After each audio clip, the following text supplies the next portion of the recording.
Makanya kalau sebenarnya orang-orang yang benar-benar memahami tentang dunia spiritual, sebenarnya kalau bisa mereka akan condong untuk bisa menghindar dari titisan tersebut, karena memang titisan tersebut tugas dan kewajibannya itu sangat-sangat amat berat,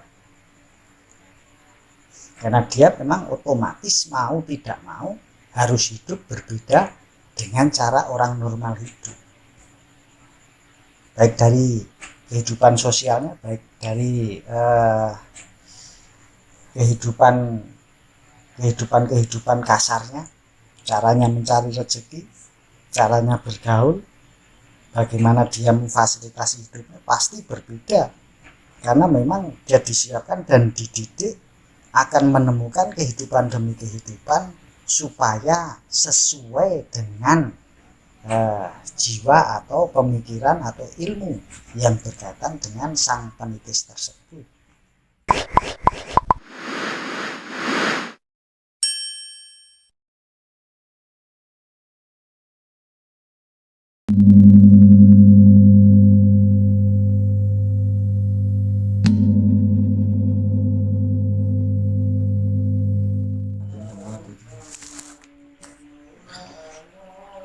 Seperti yang sudah lalu kita sampaikan masalah titisan, bagaimana seperti apa titisan tersebut, kami sambung lagi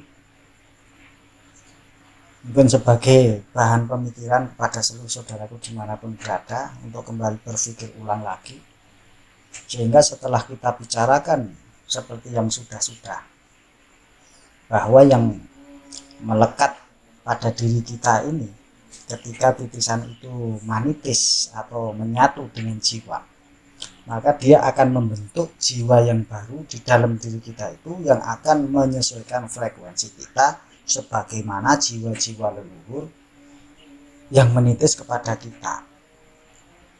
Nah, disinilah kunci utama untuk kita lihat ke dalam diri kita, sehingga kita tidak cepat bangga atau senang atau mengagung-agungkan dari nama beliau-beliau yang menitis kepada kita, siapapun itu, baik itu dari nabi, baik itu dari wali, baik itu dari raja-raja terdahulu, baik dari guru-guru besar, orang-orang sesepuh-sesepuh terdahulu. Jangan terpaku kepada nama dan kedudukan beliau, tapi ketika jiwa manitis itu benar-benar menyatu kepada kita, sebenarnya yang kita dapatkan dari itu semua adalah jiwa beliau, ilmu beliau, pemikiran beliau, itulah yang kita dapatkan dan harus kita teruskan dalam perjuangan beliau di masa lalu.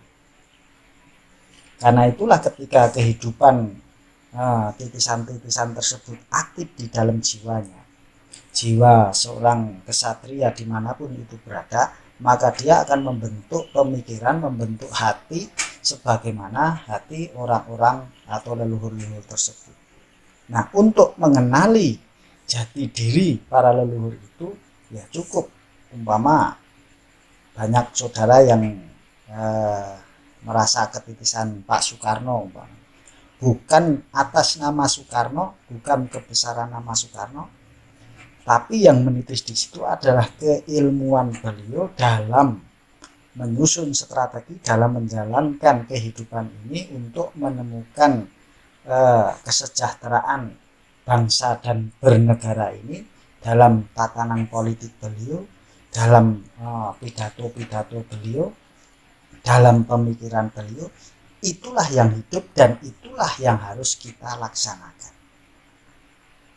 Jadi bukan nama besar beliau yang ibaratnya jadi kebanggaan gini, tapi pada prinsipnya adalah keilmuan beliau itu. Siapa yang merasa ketitisan Soekarno, pasti jiwa raganya itu akan sesuai dengan jiwa raga beliau tersebut. Masalah keilmuannya, masalah ilmu politiknya, masalah pengaturan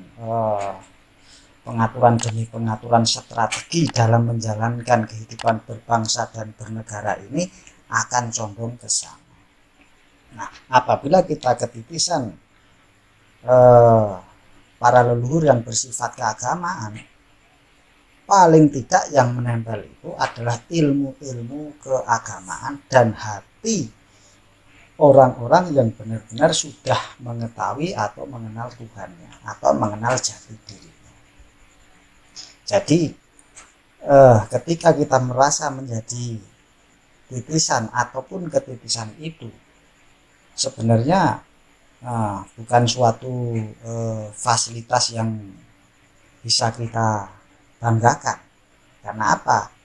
Karena memang prinsipnya itu kita harus meneruskan apa yang menjadi cita-cita, menjadi perjuangan beliau-beliau semua itu dalam menjalankan kehidupan ini untuk menemukan gemah ripah loh jinawi, benar-benar menemukan ketenangan, benar-benar menemukan kestabilan hidup baik berbangsa dan bernegara maupun bermasyarakat ataupun secara pribadi, agar benar-benar sesuai dengan yang dikodratkan oleh Sang Maha Pencipta.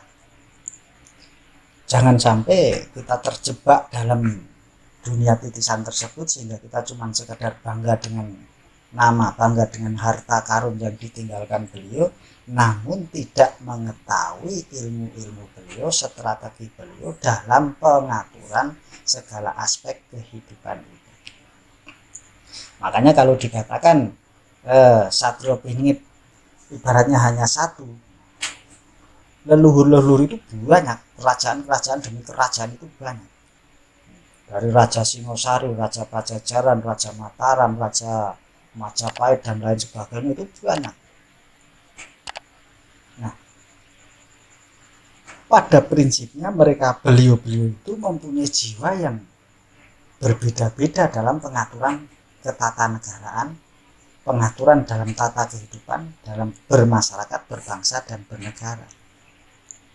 Nah, makanya agak berat juga kalau memang di antara seluruh leluhur tersebut cuman nitis ke satu atau dua orang atau cuman satu orang, karena beliau berarti harus menjiwai banyak jiwa.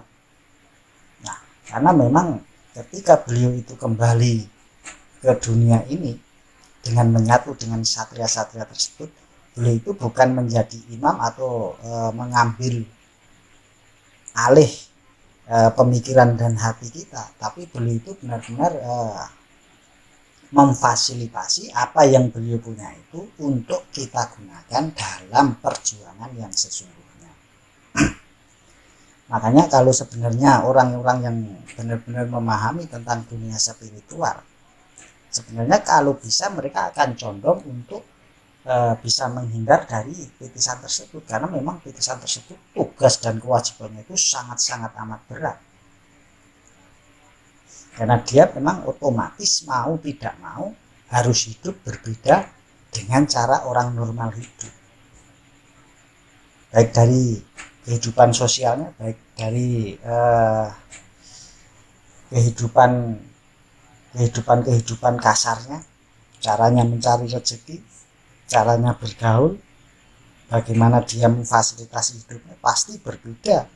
Karena memang dia disiapkan dan dididik akan menemukan kehidupan demi kehidupan supaya sesuai dengan jiwa atau pemikiran atau ilmu yang berkaitan dengan sang penitis tersebut.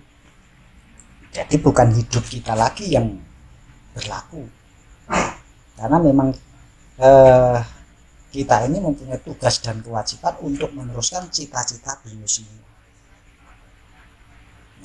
Yang perlu kita sampaikan di sini bahwa memang datangnya Satrio Piningit Ratu Adil ini bukan untuk mengangkat suatu peradaban tertentu, namun ini adalah totalitas semuanya, semua kaum ada di situ. Jadi tidak akan membawa satu peradaban saja, tapi adalah menghidupkan segala peradaban. Makanya ciri utama orang yang ibaratnya ketitisan satria utama, kesatria utama yang mendapatkan wahyu yang sesungguhnya, maka dia akan berjiwa bisa menjiwai segala suku, bangsa dan bahasa. Tidak akan pernah mengunggulkan satu kaum tertentu atau agama tertentu, karena memang di sini tugasnya itu bukan masalah agama, Karena peradaban akhir zaman ini memang timbul masalah utamanya itu bukan karena orang kekurangan pemikiran atau kekurangan dalam mempelajari keagamaan, bukan. Namun karena setiap jiwa itu rata-rata sudah terbawa ke dunia pemikiran, sehingga kurang memperhatikan pemikiran-pemikiran yang lain, karena dia akan condong ke salah satu titik peradaban, hanya ingin mengangkat derajat suatu kaum tertentu. Namun di sini yang perlu disadari adalah bahwa ini harus siap menjadi pemimpin, harus siap menjadi orang tua dari semua kaum, dari semua agama, dari semua suku. Karena itu dia harus bisa menempatkan dirinya sebagaimana jiwa kasepuan yang sesungguhnya, yaitu asah asih asuh, saling beratnya menaungi untuk bisa menemukan titik temu dari segala peradaban, sehingga terciptanya kedamaian yang sesungguhnya, sehingga setiap manusia yang hidup di muka bumi ini bisa saling bergaul tanpa rasa saling curiga mencurigai, rasa saling memperebutkan hal-hal yang bisa menyebabkan perpecahan dan lain sebagainya. Nah, itu yang harus benar-benar kita perhatikan. Makanya sekali lagi, kalau memang orang-orang itu benar-benar bisa menyaring dan mengetahui sebenarnya tugas dan kewajiban Kesatria Bingit Ratu Adik ini, mereka kalau bisa memilih, saya pastikan akan lebih memilih untuk menjadi manusia biasa, karena memang tugas ini sudah dipersiapkan dari dulunya, dan orang yang terpilih dan menjalankan kehidupan sebagai pelaku utama dari perjalanan amanah ini bukan main-main, karena dia akan mengalami kehidupan yang berbeda dengan yang dijalani oleh manusia normal, baik dari caranya berpikir, baik caranya mencari rezeki, baik caranya kehidupan bersosial dan lain sebagainya, berbeda. Dan ini ujiannya teramat sangat berat bagi orang-orang umum, karena kan banyak yang mengatakan dari channel-channel yang lain, berdasarkan apa yang mereka sampaikan, kalau kaya akan dimiskinkan, kalau mulia akan diturunkan derajatnya. Kenapa? Karena memang harus mengalami segala fase kehidupan ini untuk menemukan kedewasaan lahir dan batin, baik caranya berpikir, bertingkah laku, dan lain sebagainya. Karena memang seperti yang kami singgung pada video-video yang sebelumnya, siapapun yang terpanggil di sini adalah sebagai wakil dari setiap peradaban masing-masing. Karena sebagai wakil, mereka tidak akan pernah bisa mengatakan bahwa ini adalah kata dia atau keputusan dia, namun harus bisa mewakili dari segala peradaban.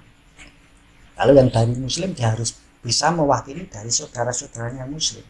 Dari yang Hindu, dia harus bisa mewakili dari saudara-saudaranya yang beragama Hindu. Baik yang kalau yang dia itu keluar dari yang ahli kebatinan, dia harus bisa mewakili dari saudara-saudara yang berilmu kebatinan tersebut. Jadi di sini bukan berdiri sebagai atas nama pribadi ketika beliau itu muncul, namun di sini harus bisa menjadi wakil dari masing-masing peradaban. Dan ingatlah bahwa perjalanan Satrio Bingit Ratu Adik ini tidak bisa dikerjakan hanya 1-2 orang, karena ini adalah sistem peradaban yang akan terbentuk. Karena memang secara tatanan lahiriah, kesatria tersebut harus bisa menyatukan berbagai pandangan hidup dari segala macam kehidupan, suku, berbangsa, dan bernegara, juga beragama. Nah, makanya yang paling utama dari apa yang akan terjadi ini adalah bukan nama Satrio Bingit atau Ratu Adik itu, bukan nama itu yang paling utama itu. Yang paling utama adalah lahir dan batinnya, jiwa dan pemikirannya, dia sudah paham dan memahami apa yang harus dia lakukan, apa yang harus dia laksanakan untuk bisa mengubah cara pandang peradaban yang beraneka macam suku, ras, bangsa, dan lain agama dan lain sebagainya. Bagaimana bisa menemukan titik temu itu semua. Dan yakinlah bahwa itu semua tidak akan bisa terlaksana tanpa ridhonya Sang Pencipta alam semesta, juga tanpa ridhonya para leluhur zaman dahulu yang sekarang masih hidup kekal di alam semesta berupa energi, keilmuan, wawasan, dan lain sebagainya. Karena kita percaya atau tidak percaya, tapi itu memang terjadi, bahwa jiwa, semangat, ilmu leluhur itu ada terus menggaung di alam semesta ini. Itulah hukum kekekalan energi yang tidak bisa dirubah oleh manusia, karena itu memang sudah kodrat dan irodat dari Sang Maha Pencipta. Nah, kalau kita bicara ke sana, tentu bagi saudara-saudaraku yang mungkin secara lahir dan batin itu belum benar-benar menyatu, baru sebatas petunjuk dari leluhur tersebut, nah, kita harus sangat hati-hati dengan yang namanya goib, karena goib itu sangat banyak berlapis-lapis. Kalau kita selip sedikit, nah, itu sangat membahayakan, karena memang itu adalah dunia spiritual yang tidak bisa dilihat secara kasat mata, namun hanya bisa dilihat dengan mata batin, dengan mata hati, hanya bisa dilihat dari jiwa kita sendiri, yaitu ruh, sukma, dan lain sebagainya, yang merupakan mereka adalah juga makhluk gaib yang ada di dalam diri kita. Apabila kita bisa memaksimalkan, disitulah bisa terbuka semuanya. Nah, yang perlu disadari bahwa setiap jiwa, setiap diri itu mempunyai kunci masing-masing untuk bisa membuka mata batinnya, untuk bisa menyatu antara lahir dan batinnya. Nah, pembukaan pintu gaib tersebut antara satu kaum dengan kaum yang lainnya, antara penganut agama satu dengan penganut agama yang lainnya, tentu berbeda-beda cara. Karena segala sesuatu itu ada kuncinya, dan kunci bagi yang satu belum tentu cocok bagi saudaranya yang lain, karena setiap jiwa itu membawa kunci pribadi masing-masing. Dan yakinlah bahwa siapapun yang sudah ditunjuk, sudah kodrat irodatnya, yang sudah DNA-nya sama dengan leluhur-leluhur tersebut, pastilah dia akan mendapat petunjuk tersendiri untuk membuka kunci tersebut. Kuncinya dari apa dan harus bagaimana. Nah, itulah yang kami sampaikan. Dari satu sampai yang lainnya, mudah-mudahan ini bisa membuka wawasan bahwa perjalanan Satrio Ratu Adil ini berliku-liku, sangat panjang, karena ini melingkupi segala sesuatu. Jadi tidak bisa cukup dibahas 1-2 orang, karena ini saling melengkapi dengan seluruh saudara-saudaraku dimanapun berada.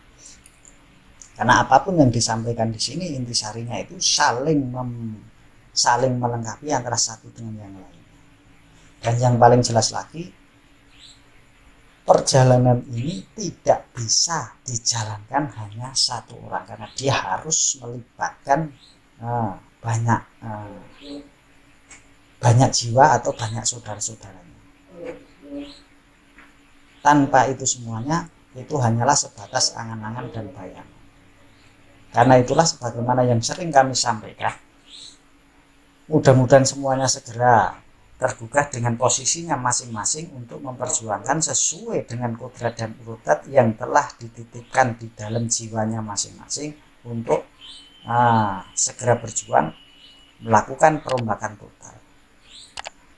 Karena sekali lagi bahwa segala bencana apa yang terjadi ini bukanlah suatu yang bisa dihilangkan dengan doa, dengan ritual ataupun dengan apapun, karena ini memang ibaratnya renovasi total yang harus terjadi. Makanya yang selalu kami sampaikan, bukan berkaitan untuk berdoa untuk ini, enggak, tapi bagaimana tata cara kita untuk bisa meminimalisir dari segala kejadian, biar efeknya tidak terlalu membebani atau terlalu berefek kepada diri kita maupun kaum kita. Yaitu sekali lagi, kurangi pembicaraan yang tidak penting, pembicaraan yang cuma akan mengarah kepada perpecahan, yang akan mengarah kepada kehancuran, yang akan mengarah kepada percekcokan. Karena apa yang terjadi ini, sekali lagi kami sampaikan, tidak ada pengaruhnya dengan keyakinan atau kaum tertentu, karena ini memang perombakan total segala aspek kehidupan, segala aspek agama. Karena bencana yang demi bencana ini tidak bisa diatasi oleh agama tertentu, namun karena ini harus semua pihak, semua suku, semua bangsa. Sebenarnya sangat ringan dikatakan, namun menjadi hal yang mustahil, karena yang namanya kedewasaan berpikir untuk tidak memecah belah, untuk tidak mengadu domba, untuk tidak menyebarkan keangkara murkaan. Nah, pada akhir-akhir zaman sekarang ini itu adalah suatu hal yang mustahil. Namun disinilah perjuangan demi perjuangan, dan harus hati-hati karena akhir zaman ini setiap diri akan mengadili dirinya masing-masing. Bagaimana mengadili dirinya masing-masing? Bagi yang tidak atau kurang eling waspodo setiti nastiti ngati-hati, dia mengumbar angkara, dia mengumbar hawa nafsunya, disitulah pasukan dari alam gaib yang sudah ditunjuk oleh Sang Maha Pencipta akan menyusup masuk ke dalam jiwa orang-orang tersebut, sehingga keluarlah seluruh apa yang ada di dalam dirinya, sehingga diketahui oleh orang lain, sehingga dia tidak bisa lagi bersembunyi. Karena bagi siapa yang tidak bisa mengontrol dirinya, maka disitulah segala suatu kejelekannya akan dia bongkar sendiri dengan mengatakan apapun yang ada di dalam pikiran. Sehingga bisa dikatakan setiap diri akan menghakimi dirinya masing-masing.